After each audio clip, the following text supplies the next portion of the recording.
Iran युद्ध से जुड़ी हुई एक बहुत बड़ी खबर आपको देने जा रहा हूं और डोनाल्ड ट्रंप की सनक ने, डोनाल्ड ट्रंप की छोटी सोच ने अमेरिका की सालों की मेहनत पर पानी फेर दिया है। और ये मैं नहीं कह रहा हूं, कोई अखबार या कोई आर्टिकल वो इस बात को नहीं कह रहा है, बल्कि अमेरिकी पूर्व राजदूत उन्होंने सामने आकर के इस बात का खुलासा किया है। 4 राष्ट्रपतियों की मेहनत उसको मिट्टी में मिला दिया है। मैं इस खबर पर आऊं उससे पहले मुझे 1 मिनट दीजिए, आपको इस खबर के बारे में एक भूमिका मैं आपको बता देता हूं ताकि इस खबर की गहराई को आप समझ पाएं कि कितने नुकसान इस युद्ध की वजह से अमेरिका के हुए हैं। ईरान युद्ध के अंदर आना उसको कितना महंगा पड़ा है। दोस्तों, जब इस युद्ध की शुरुआत हुई थी उस वक्त में डोनाल्ड ट्रंप को यह ब्रीफ किया गया था कि बस महज कुछ घंटों का या ज्यादा से ज्यादा कुछ दिनों का यह युद्ध है और उसके बाद में ईरान सरेंडर कर देगा।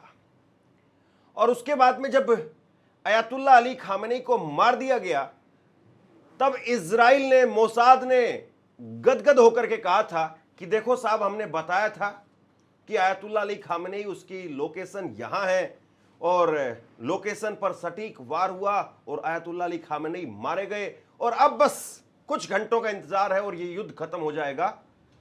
कुछ दिनों के अंदर अंदर आप पूरी तरह से वहां पर जाकर के तेहरान में कब्जा कर सकते हैं। अब ईरान भी आप वेनेजुएला की तरीके से चला पाएंगे। लेकिन ये युद्ध अभी भी जब खत्म भी नहीं हुआ है, तकरीबन 50 दिन बीत गए हैं, तब समझ में आ रहा है कि साहब, आपने मधुमक्खियों के छत्ते में हाथ नहीं बल्कि ततैया, एक जो ततैया होता है उसके छत्तों में आपने हाथ डाल दिया है। मधुमक्खी से कई गुना ज्यादा जो खतरनाक होता है वहां पर आपने हाथ डाल दिया है।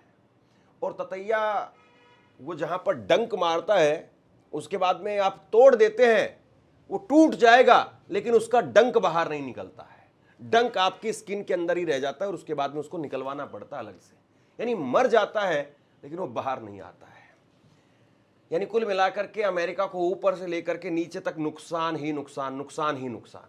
अब मैं आपको खबर बता रहा हूं जो अमेरिकी पूर्व राजदूत ने जो खबर सामने रखी है, जो जानकारी उन्होंने सबके सामने रखी है, वो भारत से जुड़ी हुई है, वो पाकिस्तान से जुड़ी हुई है, वो ईरान से जुड़ी हुई है और वो अमेरिकियों से जुड़ी हुई है। क्या कहा है अमेरिकी पूर्व राजदूत ने? आप अपनी स्क्रीन पर देखिए, ये अमेरिका के पूर्व राजदूत रहम इमैनुअल हैं और इन्होंने अमेरिका पाकिस्तान के संबंधों पर गंभीर सवाल उठाए हैं और उन्होंने 3 बड़ी बातें कही है। उन्होंने कहा कि 4 अमेरिकी राष्ट्रपतियों ने कई साल लगा करके भारत को अमेरिका के करीब लाया था, लेकिन अब ट्रंप प्रशासन ने भारत को नजरअंदाज कर दिया। हमने भारत की जगह पाकिस्तान को चुना। जब ये खबर मैंने देखी तो मेरे जहन में 2 ख्याल आए। अब जो दूसरा ख्याल मेरे जहन में आया मैं आपको महज 10 सेकंड के बाद में बता रहा हूं, लेकिन उससे पहले जरा इनको सुन लीजिए। ये कह रहे हैं कि भैया 4 राष्ट्रपतियों की मेहनत थी जो भारत अमेरिका के इतने करीब आया था और आपने जो है वो भारत को एक झटके में दूर कर दिया और आपने भारत के बदले में पाकिस्तान को चुना। अब पाकिस्तान के साथ में जो है वो लगातार बातचीत हो रही है डोनाल्ड ट्रंप की। पाकिस्तान को टास्क दिए जा रहे हैं और पाकिस्तान को कहा जा रहा है कि आप ईरान को किसी तरीके से मना लीजिए। और इस युद्ध में जो है पूरी तरह से अमेरिका ने भारत को अलग थलग कर दिया। ये उन्होंने लबोलवाब उनका, ये उनकी तरफ से कहा गया। लेकिन जब ये खबर मैंने सुनी तो मेरे जहन में एक ख्याल और आया। ये सच्चाई है कि अमेरिका जिस तरह से Narendra Modi my dear friend और ये सारी बातें करते थे, उस तरीके से वो साबित नहीं हो पाए।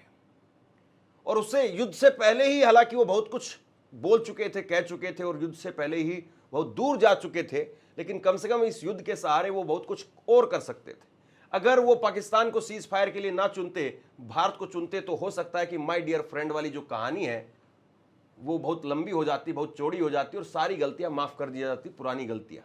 लेकिन सबसे बड़ी गलती कर दी। लेकिन जब मेरे जहन में जो दूसरा ख्याल आया वो ख्याल ये था कि अमेरिका ने तो पाकिस्तान को चुना, भारत को छोड़ दिया। पाकिस्तान एक छोटा सा देश, भारत इतना विशाल देश, इतनी हजारों साल पुरानी सभ्यता, पाकिस्तान तो महज अभी 75 साल पुराना एक देश है, सिर्फ अभी नया नवेला देश है जिसके 100 साल भी पूरे नहीं हुए। और भारत जहां पर हजारों साल पुरानी एक सभ्यता है, वहां से निकल करके गया एक पाकिस्तान, उसको आपने तवज्जो दी, आपने भारत को नजरअंदाज कर दिया। ठीक वैसे ही काम भारत ने भी किया क्या? ये मेरे जहन में दूसरा सवाल आया।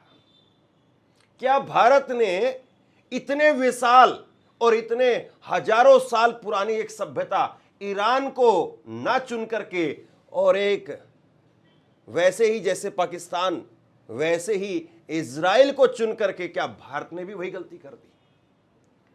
एक तरफ अमेरिका के राजदूत वो कह रहे हैं कि 4 राष्ट्रपतियों की मेहनत पर पानी फेर करके अमेरिका ने पाकिस्तान की तरफ चले गए, भारत को इग्नोर कर दिया।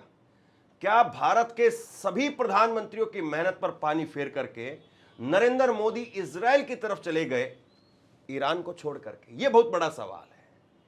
यह सवाल अचानक से जो है वो मेरे जहन में आया कि क्या वाकई ऐसा है? और ये मैं नहीं कह रहा हूं, यह सवाल मेरे जहन में ऐसे ही कोई उपजा नहीं है, बल्कि जिस तरीके से सारे सर्कमस्टांसेस अगर आप देखेंगे तो आपको बहुत सारे सवाल जो है आपके सामने होंगे, बहुत सारी तस्वीर जो आपको दिखाई देने लगेगी। नरेंद्र मोदी जी से पहले देश का कोई ऐसा प्रधानमंत्री नहीं था जो इजराइल गया हो। यहां तक कि अटल बिहारी वाजपेयी, वो भी ईरान के साथ में खड़े होते थे, भाजपा के ही मुख्य प्रधानमंत्री थे, वो इजराइल के साथ में नहीं खड़े हुए। लेकिन आप बताइए कि नरेंद्र मोदी ना केवल खड़े हुए, बल्कि 2017 में अपने पहले कार्यकाल में वो गए, और उसके बाद में अब वो फिर से दूसरे कार्यकाल में फिर जाते हैं, और अब तो जब माफ कीजिए तीसरे कार्यकाल में, और युद्ध से ठीक 2 दिन पहले जाते हैं। और युद्ध से ठीक 2 दिन पहले जब वो गए तो ये कहा गया कि साहब ये क्यों चले गए, जब पूरी दुनिया में वो काले बादल, युद्ध के जो काले बादल थे वो मंडरा रहे थे, उस वक्त में क्यों मेडल पहन रहे थे मोदी जी? जिस वक्त में पूरा देश इस तैयारी में लगा हुआ था कि युद्ध शुरू होने वाला है, युद्ध शुरू होने वाला है, युद्ध शुरू होने वाला है, और नरेंद्र मोदी उस वक्त में मेडल पहन रहे थे इजराइल में जाकर के। और ना केवल मेडल पहना, बल्कि फादरलैंड और मदरलैंड वाली एक नई कहानी वहां पर जाकर के सुनाई। अब उसको लेकर के लोग यहां पर कह रहे हैं कि गजब का फादरलैंड और मदरलैंड जो है वो बता दिया। और अब जो है वो जब तेल और गैस के लाले पड़े, तब समझ में आया कि साहब फादरलैंड मदरलैंड की कहानी और वो मेडल और वो जो कूटनीति रणनीति थी वो कहां थी और कहां नहीं थी। क्या वाकई अमेरिका ने जो गलती की कि इतने विशाल, इतने बड़े देश को छोड़ करके एक छोटे से देश को आपने पकड़ लिया, जिसके वहां से खबरें सामने आती हैं कि साहब आटा इतना महंगा हो गया है, दाल इतनी महंगी हो गई है, जहां पर टमाटर तक इतने महंगे हो जाते हैं, जहां पर खाने के लिए लोगों को लाले पड़ जाते हैं, आप उस देश को चुन रहे हैं मेजबानी करने के लिए, मध्यस्थता करने के लिए, और आप एक इतने विशाल देश को छोड़ रहे हैं। और ठीक वैसा ही काम ईरान जैसी हजारों साल पुरानी सभ्यता को छोड़ करके इजराइल को आपने चुना। क्या ये बात भारत में जो चल रही थी, या फिर कांग्रेस पार्टी ने जिस तरीके के आरोप लगाए, क्या वही बात जो वो आज अमेरिका के अंदर कह दी गई? सोचिए जरूर इस बात को। इस युद्ध से एक और बड़ा नुकसान हुआ कि अमेरिका ने पिछले 30-40 सालों से जिस तरीके का इंफ्रास्ट्रक्चर खड़ा किया था अरब देशों के अंदर, वो पूरी तरह से मिट्टी में मिला दिया गया। जो अमेरिकी एयरबेस थे वो मिट्टी में मिला दिए गए। सोचिए जरूर आप इस बात को। और आप सोचिए कि ये कांग्रेस पार्टी की तरफ से उस वक्त में जब ये युद्ध की शुरुआत हुई, जब नरेंद्र मोदी 13 दिनों तक अयातुल्लाह अली खामेनी की शहादत के ऊपर बोल भी नहीं पाए कि ये जो किया गया वो ठीक नहीं किया गया। उल्टा बीजेपी ये तर्क दे रही थी कि साहब वो कोई स्टेट ऑफ हेड थोड़ी ना थे, वो एक धार्मिक लीडर थे, और धार्मिक लीडर बस। अरे धार्मिक लीडर से आप ये बताइए कि मनमोहन सिंह साहब जाकर के मिलते हैं, और खुद मोदी साहब जाकर के अयातुल्लाह अली खामेनी से मिले थे, तस्वीरें देख लीजिए आप। तो ऐसे ही कोई राह चलते हुए धार्मिक लीडर थे, तो भैया उनसे भारत के स्टेट ऑफ हेड जाकर के प्रधानमंत्री के तौर पर नरेंद्र मोदी क्यों मुलाकात कर रहे थे, बताइए जरा। दरअसल उस वक्त में इस तरह के सवाल जो है वो विपक्ष की तरफ से उठाए गए। बहुत सारे राजनीतिक विश्लेषकों ने, बहुत सारे वॉर एक्सपर्ट्स ने उस वक्त में कहा कि बहुत सारे लोगों के दिमाग में कैसे डाली गई थी कि अमेरिका वो पूरी तरह से ईरान उस पर भी कब्जा कर लेगा। वेनेजुएला उसके पास में है ही, ईरान उसके पास में आ गया है, तेल का गैस का कंट्रोल और ये अरब देश उसके साथ में पहले से ही हैं, और इजराइल ग्रेटर इजराइल बनाने जा रहा है। और बस महज कुछ दिनों की बात है, महज कुछ दिनों के लिए आप चुप्पी साध करके बैठ जाइए और उसके बाद में पूरा वर्ल्ड ऑर्डर वो अमेरिका के हाथ में होगा। यानी अमेरिका जिसको चाहेगा वो देश के नक्शे, दुनिया के नक्शे पर वो देश रहेगा, और अमेरिका जिसको चाहेगा कि ना रहे वो ना रहे। तो ये बात जो है वो बहुत सारे लोगों के दिमाग में भरी गई कि बस महज कुछ दिनों की बात है और उसके बाद में पूरा हरा ही हरा दिखाई देगा। लेकिन वो भूल गए साहब कि ये तो हजारों साल पुरानी सभ्यता है।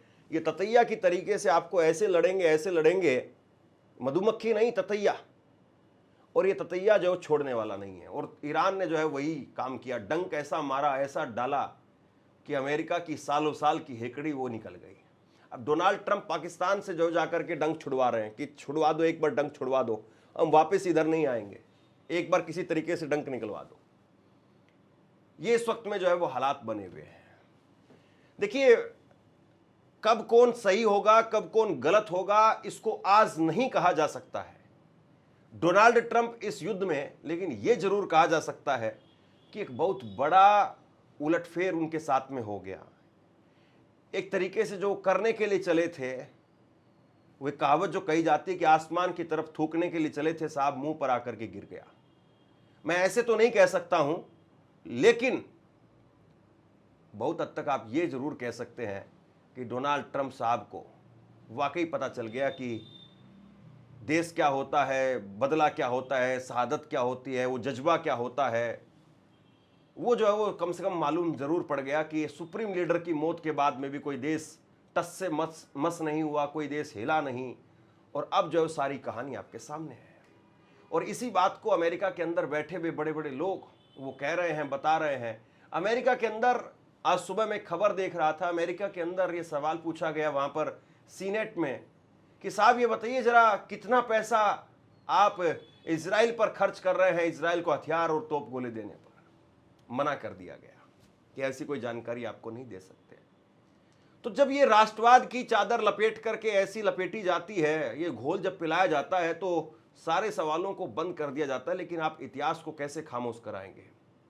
इस युद्ध के ऊपर भी जाहिर सी बात है किताबें लिखी जाएंगी, एक एक कहानी, एक एक दिन, एक एक फैसले की घड़ी, वो सब कुछ वो अक्षरों के तौर पर वो निकल करके सामने आएगी। और अमेरिका है ये, अमेरिका में कम से कम आप उम्मीद कर सकते हैं कि जो कुछ हुआ है वो आपके सामने, हमारे सामने आएगा जरूर। वो केवल कहानियों में, किताबों में रहेगा नहीं, बल्कि लोगों के सामने उसकी हकीकत, उसकी सच्चाई, उसकी कहानी वो जरूर पहुंचेगी। ये बात आप मान करके चलिए। और अभी जिस तरीके से युद्ध में अमेरिका है, और अभी जिस तरीके से डोनाल्ड ट्रंप के खिलाफ लोग खड़े हो गए, 80-90 लाख लोग, और अमेरिका के अंदर डोनाल्ड ट्रंप की जो रेटिंग गिर गई, आप यूँ कह सकते हैं कि वाकई बहुत बड़ा डोनाल्ड ट्रंप ने पंगा मोल ले लिया। और अब तो साफ तौर पर उनके जो विरोधी हैं वो कह रहे हैं कि साहब ये तो बहुत गलत फंस गए हैं और यहाँ से निकलना बहुत मुश्किल है, और ईरान के चक्कर में लेने के देने पड़ गए हैं। अपना जो पुराना कमाया हुआ काम था, रुतबा था, रिश्ते थे, सब कुछ गंवा दिया। और वो जो कहा जाता है कि भाई अपने वजूद को मिटवा करके, अपनी इज्जत को नीलाम करके अगर कुछ हासिल हुआ भी तो क्या हासिल हुआ? सोचिए ज़रूर इस बात को। शेयर कीजिए इस खबर को, और आप क्या सोचते हैं नीचे कमेंट बॉक्स में लिख करके ज़रूर बताइए। इस वीडियो को लाइक कीजिए, चैनल को सब्सक्राइब कीजिए, और अगर आपके लिए मुमकिन हो तो आर्थिक तौर पर थैंक्स बटन का प्रयोग करके हमें मदद भी कीजिए। शुक्रिया, थैंक यू।